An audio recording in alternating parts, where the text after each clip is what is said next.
Since the dawn of civilization, death has always been a part of life.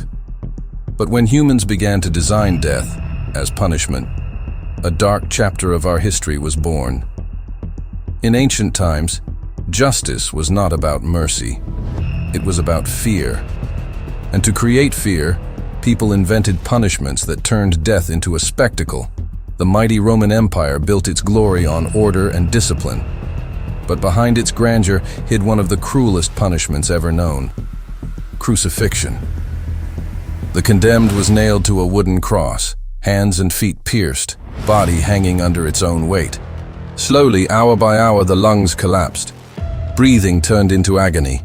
Under the burning sun, with no water and no mercy, the victim would hang for days, alive, suffering, begging for death.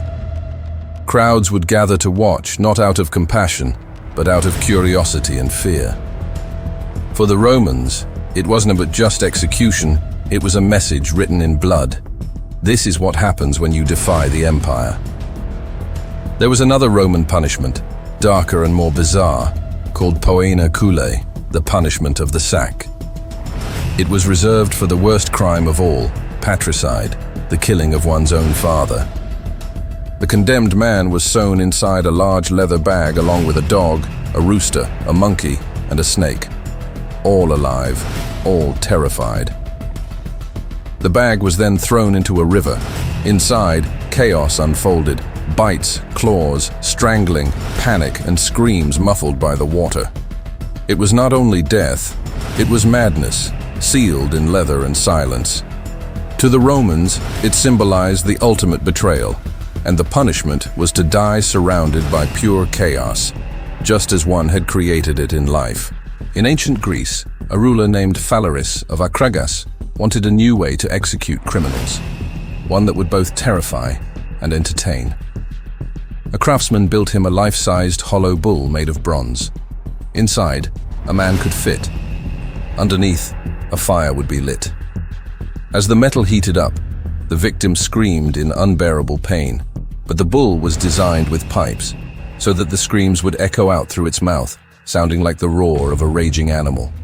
Crowds cheered, the ruler smiled, and inside, a human being turned to ash.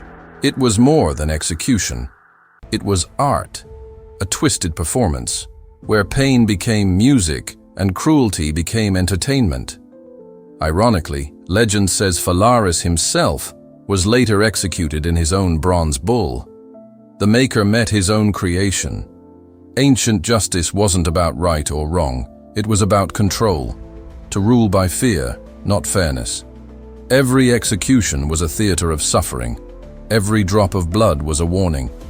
Civilizations claimed to be enlightened, but their punishments revealed the darkness within. And in that darkness, humanity learned something terrifying: that cruelty could be justified if it was done in the name of order. As the centuries passed, humanity became more advanced. Cities rose, kingdoms expanded, and laws became more organized.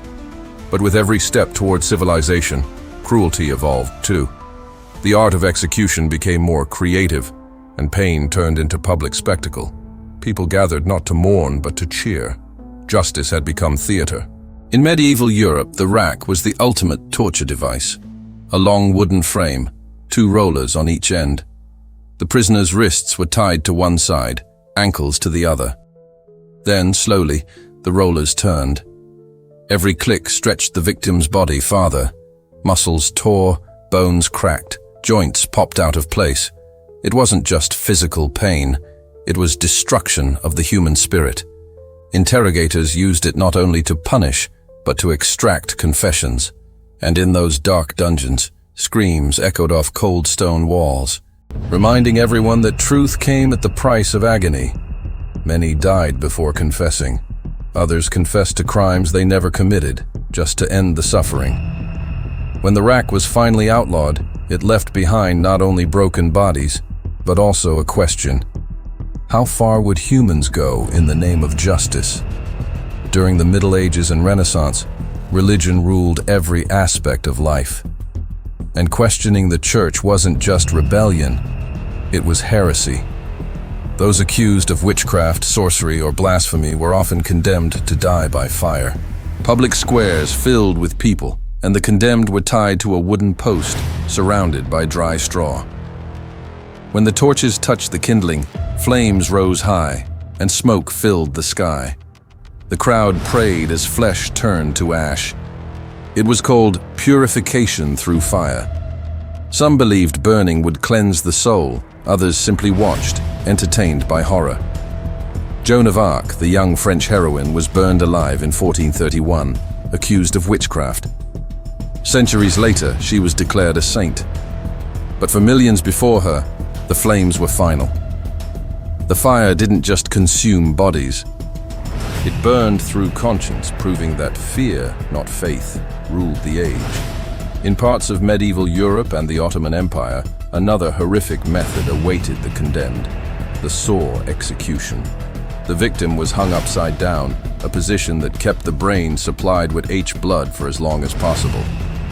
Then, executioners began sawing down the body, slowly, deliberately, from the groin, through the torso, and toward the head. Because of gravity, the heart pumped blood longer, keeping the victim alive and conscious through most of the process. It was not about quick justice. It was about spectacle. Villagers gathered, soldiers laughed, and faith in humanity vanished with every slice of the blade. By this time, death had become part of entertainment. Executions were announced like festivals. Children sat on shoulders to get a better view. Merchants sold food near the gallows. Pain was normalized. And when society accepts pain as justice, it loses a piece of its soul. This was not justice. This was vengeance dressed as law, a dark celebration of human cruelty. We've seen the flames, the blades, the ropes, but there are still darker stories left untold, where death itself was not enough, and punishment continued even after life ended. As empires rose and fell, new rulers brought new methods of control. They called it order. But in truth, it was domination through fear. Beheading was often seen as a noble form of execution, quick, clean, and honorable. Kings and queens used it to end the lives of traitors. But in reality, it wasn't always merciful. A single blow could end it all, or not. When the executioner missed, the blade struck bone. Sometimes it took several strikes to sever the head completely. Anne Boleyn, the wife of England's King Henry VIII, met her end beneath the executioner's sword. She faced death with grace, but history remembers the horror that followed. Heads rolled, but power remained hungry. In France and Germany, the wheel became a symbol of horror. The condemned was tied to a massive wooden wheel. Then, with iron rods, executioners shattered bones, arms, legs, ribs, one by one. Each limb was twisted around the spokes. The broken body was then hoisted high, left to die slowly under the sun or the cold of night. Crows would gather, the crowd would cheer, and the body would remain on display, a warning to anyone who defied the law. It was death stretched across time, a slow, painful reminder that mercy was a myth. Among the most dreadful punishments ever conceived was the ancient Persian method called scaphism. The victim was trapped between two wooden boats, head, hands, and feet exposed. They were force-fed milk and honey until they vomited. Then, more honey was smeared over their skin to attract insects. The boats were set afloat on a stagnant pond, and for days, sometimes weeks, the victim was eaten alive by insects and rot. It was not a death of fire or blade, but of nature reclaiming the body, a slow, conscious decay between life and oblivion. By this stage of history, death had become a message. It wasn't about crime, it was about control. Kings, emperors, priests, all used pain to remind the people who truly ruled. Execution wasn't just about ending a life. It was about proving authority, a theater of fear, scripted in screams and silence. The shadow of ancient justice stretches long and dark. It reaches across centuries, a brutality that modern minds struggle to comprehend. Among the cruelest punishments ever devised, Few compare to Lingchi, the infamous death by 1,000 cuts of imperial China. This was not merely execution, it was a meticulous choreography of agony, a ritual designed to strip a person of dignity, flesh by flesh, until life itself quietly ebbed away. Imagine the scene. A condemned man, bound to a wooden frame, breathing shallow, yet fully conscious. Witnesses, curious and horrified, watched as the executioner's blade hovered like a merciless conductor's baton. With each calculated incision, a piece of flesh fell. The victim remained alive, aware of every mutilation. Hours passed, sometimes days. Death was slow, deliberate, a public theater of terror, a reminder of the unyielding power of the state. Across oceans and centuries in medieval England, France, and the Holy Roman Empire, another method emerged: boiling alive. Traitors and criminals were placed in cauldrons. Water, oil, even molten tar. Heat slowly transformed the human form. Pain ignited nerves. Escape was impossible. Witnesses looked on, not just to enforce order, but to understand the gravity of betrayal. Both Lingchi and boiling alive reveal a grim truth. Civilization, no matter how advanced, has flirted with monstrosity under the guise of law and order. Even today, recounting these stories reminds us the human capacity for cruelty knows no bounds. In the frozen reaches of Scandinavia, the Vikings carved justice into the sinew of their enemies. The blood eagle, an execution steeped in legend, was as brutal as it was symbolic. The condemned, bound face down. The executioner sliced along the spine, prying ribs outward to resemble wings. Lungs expanded into the empty cavity, a macabre display of mortality. It was more than death. It was art. It was theater. A warning to all who would betray or dishonor the clan. What makes these punishments both fascinating and terrifying is the intersection of myth and reality. Were all accounts of the blood eagle literal? Perhaps not. But the symbolism is undeniable. Power, vengeance, and ultimate control over life and death. Across time and continents, these executions share a thread. They are mirrors reflecting humanity's darkest capacities.